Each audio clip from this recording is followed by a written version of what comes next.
wabarakatuh. Saya Fania Desti, NPM 1901041005.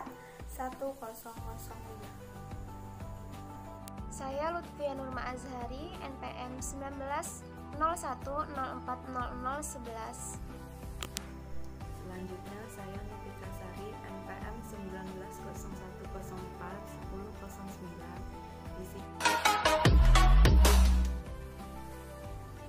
Yang pertama, saya akan menjelaskan tentang rancangan kegiatan pengembangan moral pada anak usia dini.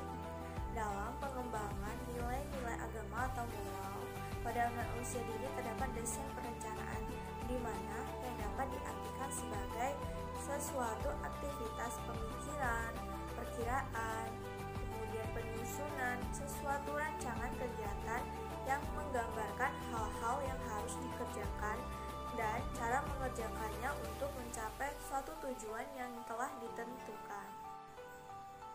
Kemudian, untuk mengoptimalkan tercapainya tujuan pendidikan, maka proses pembelajaran harus dirancang dan disesuaikan dengan tahapan perkembangan serta karakteristik belajar anak. Anak mempunyai potensi yang sangat besar untuk mengoptimalkan segala aspek perkembangannya, yaitu terutama pada usia 2-6 tahun.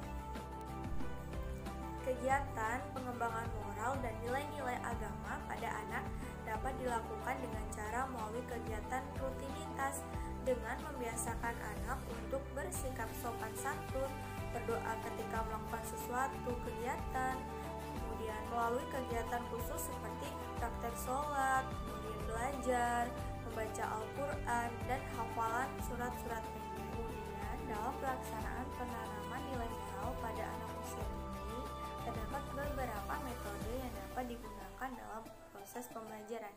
Di antaranya yaitu yang pertama ada metode bercerita. Metode bercerita menjadi metode untuk mengembangkan moral anak karena dalam bercerita dapat menanamkan nilai moral, nilai agama, sosial, budaya, dan sebagainya. Dalam bercerita juga dapat menggunakan alat peraga untuk menambah daya tarik pada anak dan mengatasi keterbatasan anak dalam berpikir abstrak. Dalam metode bercerita ini contohnya seperti guru dapat menceritakan kepada anak didik tentang kisah 25 nabi. Yang kedua yaitu ada metode bernyanyi. Metode bernyanyi adalah suatu pembelajaran secara nyata yang mampu membuat anak senang dan gembira. Kenapa? Karena bernyanyi anak tidak sadar bahwa sedang belajar titik. Dalam metode bernyanyi, dalam pesan-pesan moral yang dikenalkan kepada anak, contohnya menyanyikan sholawat, kemudian tentang malaikat dan tugas-tugasnya. Selanjutnya yang ketiga yaitu ada metode keteladanan. Metode keteladanan adalah cara belajar anak dengan meniru perilaku sikap atau perilaku seseorang. Sesuai dengan karakteristik anak yang suka meniru, maka hal ini dapat dilakukan untuk mengembangkan nilai moral. Contohnya seperti membaca doa sebelum maupun sesudah makan, kemudian mengucapkan salam ketika hendak keluar maupun masuk rumah, dan berucap salam ketika bertemu dengan seseorang. Di sini saya akan melanjutkan pembahasan dari Fania Desti, yaitu poin yang B, penanaman nilai-nilai agama. Yang pertama itu mengenalkan Tuhan. Bagi anak adalah sesuatu yang asing atau abstrak. Nah, cara yang bisa dilakukan pendidik untuk mengenalkan Tuhan kepada anak yaitu bisa dengan bermain, bernyanyi, membaca puisi, dan permainan lainnya. Di dalamnya itu memuat isi pesan adanya Tuhan sebagai pencipta dengan sifat-sifatnya yang terpuji.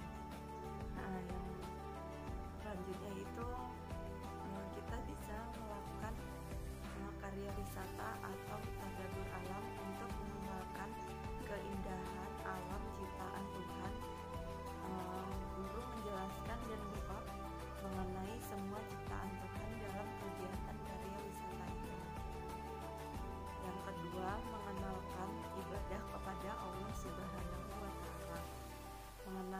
beribadah kepada Allah Subhanahu wa Ta'ala dimulai dengan mengenalkan kebersihan baik dari kotoran maupun jenis-jenis najis serta cara-cara membersihkannya.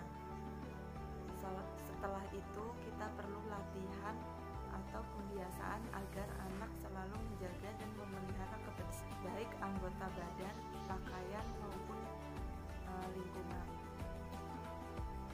Yang ketiga itu menanamkan akhlak yang baik.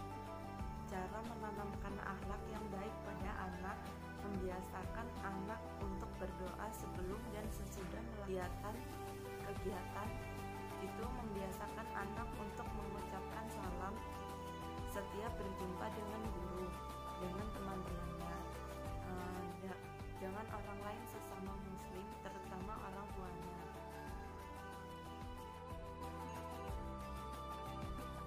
Selanjutnya ada kegiatan aplikasi moral di lembaga PAUD. Pelaksanaan program kegiatan aplikasi moral di lembaga PAUD adalah wujud dari pentingnya manusia sejak usia dini mengenal arti dari aturan kehidupan di dunia. Sekecil apapun ruang lingkup kehidupan manusia, niscaya memerlukan aturan agar dalam perjalanan mampu menciptakan keteraturan dan ketertiban hidup. Kita perlu mengenal setiap orang di sekitar kita, baik dari segi jenis kelamin, watak, sifat, maupun karakter dasarnya. Dengan pemahaman seperti itu, manusia diharapkan dapat hidup selaras, serasi, dan seimbang ketika bersosialisasi dengan sesamanya. Pembelajaran moral dalam konteks ini tidak semata-mata sebagai suatu situasi seperti yang terjadi dalam kelas-kelas belajar di sekolah seperti biasa.